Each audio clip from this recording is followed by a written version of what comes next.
बिस्मिल्लाहिर्रहमानिर्रहीम। अस्सलाम वालेकुम डियर स्टूडेंट। आज हम एक्सरसाइज नंबर 1.1 के क्वेश्चन नंबर 2 का लास्ट पार्ट सॉल्व करेंगे, 6 पार्ट। ठीक है, चलिए स्टार्ट करते हैं। हमने इसको सॉल्व कौन से मेथड से करना है? Bye completing square method. ठीक हो गया। अच्छा, अब देखें, इसमें से इस पूरे क्वेश्चन में किसी भी पार्ट में आपको जो है ना इक्वेशन जनरल फॉर्म में ही दी हुई थी। सिर्फ ये वाहिद क्वेश्चन है जिसमें आपके पास इक्वेशन जनरल फॉर्म में मौजूद नहीं है। तो सबसे पहले हम इसको जनरल फॉर्म में लेकर आएंगे।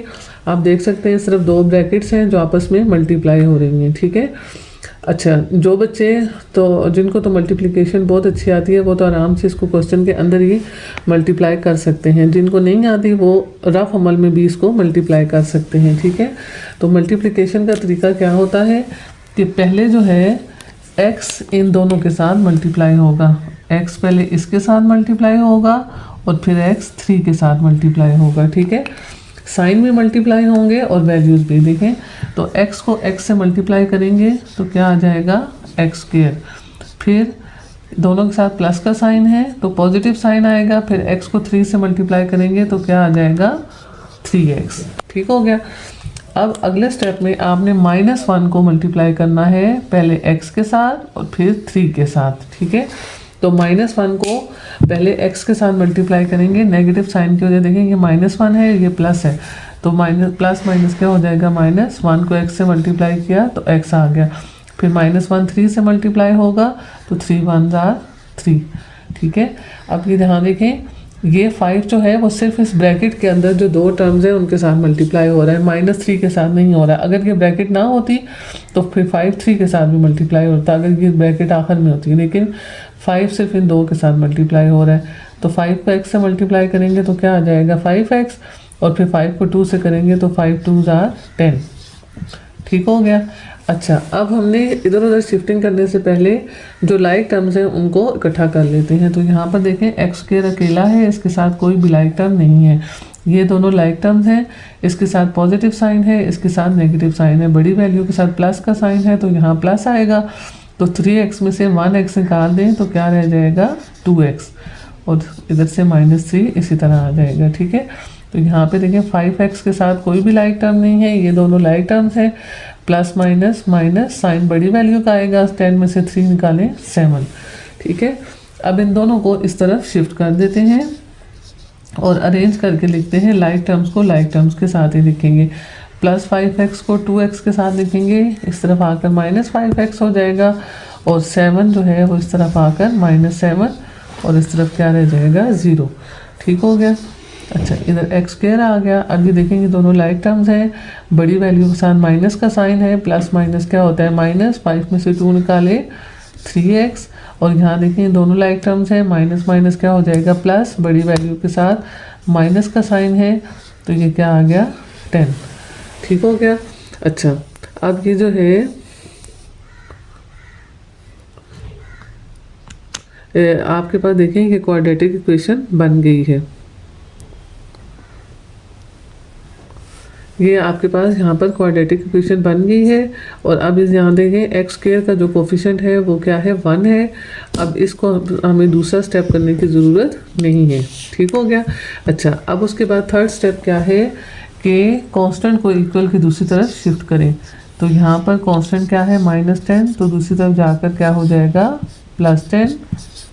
तो यहाँ क्या आ गया? x square -3x = 10। आपको स्टेप्स जो है वो स्क्रीन पर बच्चों नज़र आ रहे होंगे। ठीक है। अच्छा, अब देखें x स्क्वायर -3x। अब 3 का हाफ क्या होता है? 1.5 होता है, लेकिन ये ऑड नंबर है तो हम इसको 1.5 के बजाय क्या लिखेंगे? 3/2। ठीक है। तो adding 3/2 whole square on both side. ठीक है। तो अब यहाँ हम करते हैं x square -3x/2 sorry 3 by ये 3x था, 3/2 लिख दिया है। 3x + 3/2 whole square = 10 + 3/2 whole square. ठीक है। अब इस तरफ तो डेफिनेटली फार्मूला बनेगा। हम चेक भी कर लेते हैं। देखें ये किसका स्क्वायर है, x का, ये किसका स्क्वायर है 3/2 का, और यहाँ पर -2 टाइम्स पहली वैल्यू मल्टीप्लाई बाय दूसरी वैल्यू करें तो देखें 2 से कट गया, तो ऊपर सिर्फ 3x ही बचता है। तो ये बनता तो डेफिनेटली फार्मूला ही है, लेकिन आपको समझाने के लिए मैंने इसको यहाँ लिख भी दिया है। तो ये बन जाएगा x - 3/2 का होल स्क्वायर, और इस तरफ को सिंप्लीफाई करते हैं 10 + 9/4। ठीक है, अब देखें यहाँ पर ये तो इसी तरह आएगा। इस तरफ देखें आपके पास एक होल नंबर है और एक फ्रैक्शन में है, तो हम इसके नीचे भी 1 लगाएंगे, क्योंकि हर नंबर के नीचे 1 मौजूद होता है। ठीक है, तो हम इसके नीचे 1 लगाकर इन दोनों का एलसीएम लेंगे। अब 1 का किसी के साथ भी एलसीएम नहीं है तो वही नंबर वापस आता है। तो 1 और 4 का एलसीएम क्या हो जाएगा 4।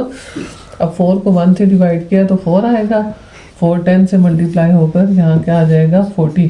4 को 4 से डिवाइड किया तो 1 आ गया। 9 1 9। ठीक हो गया। x - 3/2 whole square is equal to 49/4। अब आपने अगला स्टेप क्या करना है, taking square root on both side. और ये जो मैं बता रही हूँ ये आपने साथ क्वेश्चन में लिखना भी है जब आप पेपर अटेम्प्ट करेंगे। ठीक है, taking square root on both side, यहाँ पे स्क्वायर रूट से कट जाएगा, सिर्फ क्या आ जाएगा x - 3/2। और यहाँ पर देखें दोनों परफेक्ट स्क्वायर है, 49 7 का है और 4 जो है वो 2 का जो है वो स्क्वायर रूट है। ठीक हो गया। अब यहाँ से आगे क्वेश्चन 2 हिस्सों में डिवाइड हो जाएगा। आगे मुझे जगह थोड़ी लग रही है, हम यहाँ पर लाइन लगाकर इस जगह पर हल कर लेते हैं। ठीक है, अब देखें क्वेश्चन आपका 2 पार्ट्स में डिवाइड हो जाएगा। एक x - 3/2 इज इक्वल टू +7/2 और x - 3/2 इज इक्वल टू -7/2। अब ये देखिए -3/2 दूसरी तरफ जाकर क्या हो जाएगा +3/2। ठीक है, यहाँ पर हमें फिर से एलसीएम लेना पड़ेगा। दोनों नंबर सेम है डिनोमिनेटर में, तो एलसीएम 2 ही आएगा। जब डिनोमिनेटर सेम हो तो फिर ऊपर वाली वैल्यूज उसी तरह आ जाती हैं 7 + 3। ठीक है, 7 + 3 क्या आ गया 10। 10 डिवाइडेड बाई 2 5, तो यहाँ से x की वैल्यू क्या आ गई 5। ठीक है, यहाँ से इसी तरह -3/2 दूसरी तरफ जाकर क्या हो जाएगा +3/2।